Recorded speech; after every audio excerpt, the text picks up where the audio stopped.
it's considered one of the holiest places in all of India, where the Ganges, the Yamuna, and the Saraswati rivers all meet. It was the summertime, and the sand was very hot, and I was the only person around. And I was sitting on the sand, and I was really getting burnt by it, and thinking, this is the place of the Kumbh Mela, where every 12 years, up to 20 or 30 million people come to bathe. It's so holy and sacred, and to meet saintly people. And I'm here. I walked miles and miles to get to that place. And I went in the water. Oh, it was so nice. It was so cool. It was so refreshing. The river Ganges was forcefully flowing in one direction, and the river Yamuna was flowing very, very gently into the Ganges. And I said some prayers, and I was thinking, it's so cool, and it's so nice in this water, and it's so hot out there, and this is such a holy place, and I may never be back here for the rest of my life. I'm going to stay in this water as long as I can. And then I got an enthusiasm to swim all the way across. Now, the easiest way to swim across is just to swim with the current of the Ganges, because she was going really fast.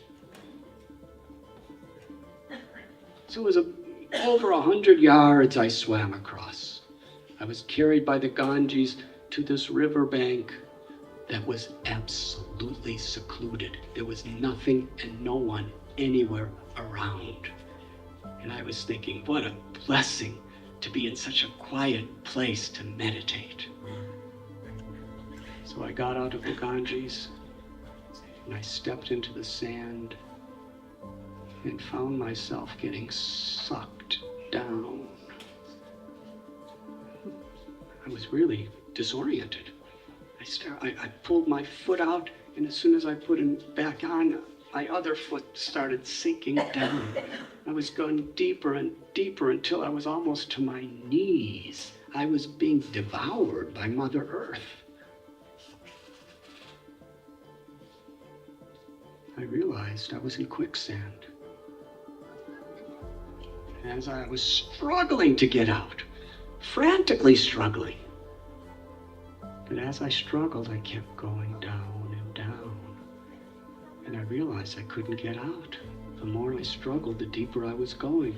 Then I looked around for something to grab onto, and some little distance away I saw a bush with no leaves on it. And I plunged toward it and grabbed it and pulled it. It was a thorn bush. It was cutting into my hands like razors, and I was bleeding. But I had two choices: either tolerate these little swords cutting my hand, or be devoured by the earth. So I pulled and I pulled and I pulled, and I started coming out, and I started coming out, and then suddenly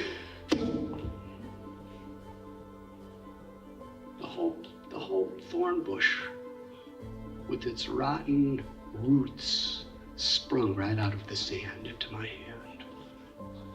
I threw it down. I had nothing. I was squirming. I was alone. And it probably was about 110-degree sun. And when I was just about to give up because of exhaustion, I kind of relaxed. And I discovered when I relaxed, I wasn't sinking anymore. So if I just relax, the quicksand doesn't pull me down. So I kind of laid back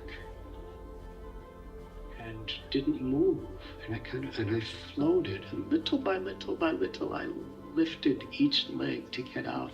And then like a snake, I slowly slid back into the river and started swimming back to where I came from. But the river Ganges was flowing very strong right back into the quicksand. I was struggling, swimming with all my might because I knew swimming. Should I tell you a little about my past of swimming? When I was a little boy, it was a big thing to go to swimming tournaments at the public pools. And different friends would practice like anything to win those tournaments. Should I tell you which stroke I was the champion? Not the breaststroke or the butterfly or the crawl or any of those things, or the backstroke. I won the contest for the dog paddle. You know what the dog paddle is? You don't really go anywhere. You just kind of go like this. And because the dog paddle, you just kind of go like this. All the other strokes, people are swimming back and forth, and I didn't even bother because I couldn't win those things. But I went like this, and whoever wins the dog paddle is the person who just does it the longest. And all the other children were just so bored with it that they got out. So by default, I was the dog paddle champion of my neighborhood.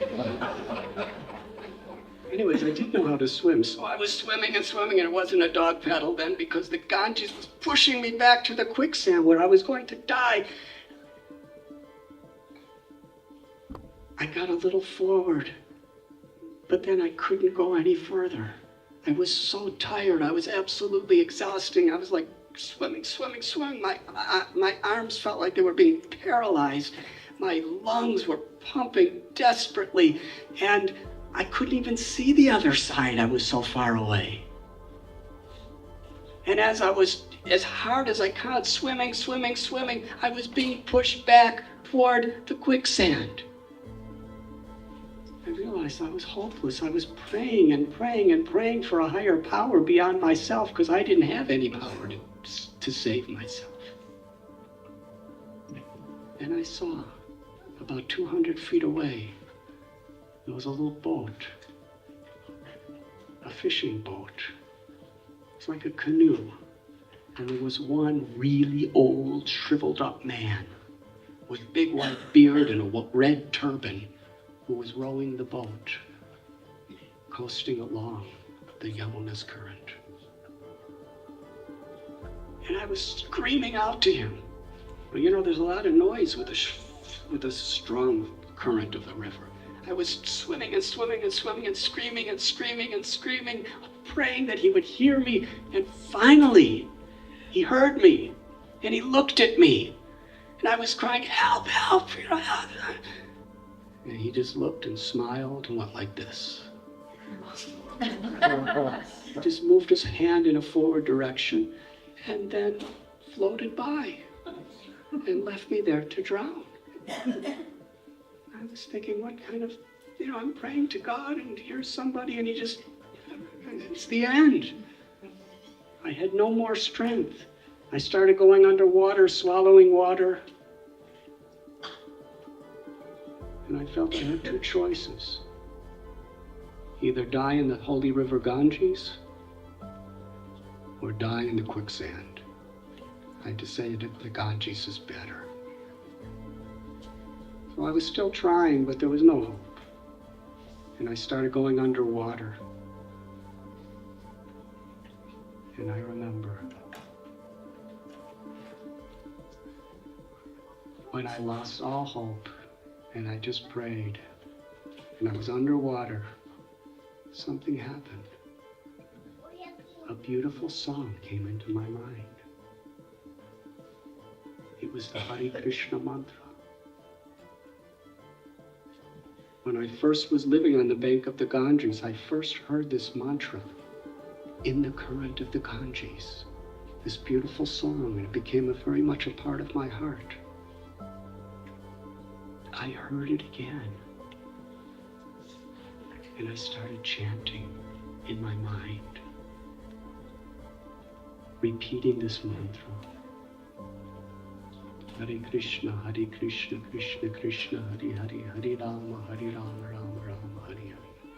And in that mantra, I felt such peace, such a fearlessness, such a calmness, that it was just such a blessed way to die. I felt, instead of fear, I felt gratitude. And just then, with the clarity of mind that I had, I thought, why did that old boatman go like that? Now I understand. He was telling me, don't swim against the current of the Ganges this way. Swim with the gentle current of the Yamuna this way. Why didn't I think of that? So instead of swimming against the Ganges current, I started swimming this way across the Ganges current. And as I was swimming, I was thinking, but way back, I'm going the opposite direction from where I came from, and that's where my passport is. And that's all I had. And then I remember thinking, you know, for most people, to lose their passport's a really stressful situation. But compared to losing your life, I was thinking, who cares if I lose my passport? At least I'll live to lose it. So I was happy. And I had to go maybe a mile before I could finally get out of the river. And it took me hours and hours and hours to get back to where I was from the other side. I remember there were hundreds and hundreds of people, because it was evening, that were bathing in the Ganges. And my passport was still there. I was sitting on the sand, thinking, this sand is so cool, and it's giving me such shelter. And then I was analyzing the nature of sand. That the same sand that's now so cool and such a comfortable place for me to sit. Earlier in the day, it was burning hot. I couldn't tolerate it. And then in another place, the same kind of sand was sucking me down to suffocate me and kill me. How sand is so influenced by its surroundings. And isn't that like human nature? According to the company we keep, according to the experiences we have in the circumstances of our life, how it could make us envious or proud of somebody. How it can make us angry or forgiving, mean or kind, just due to circumstances, like the sand.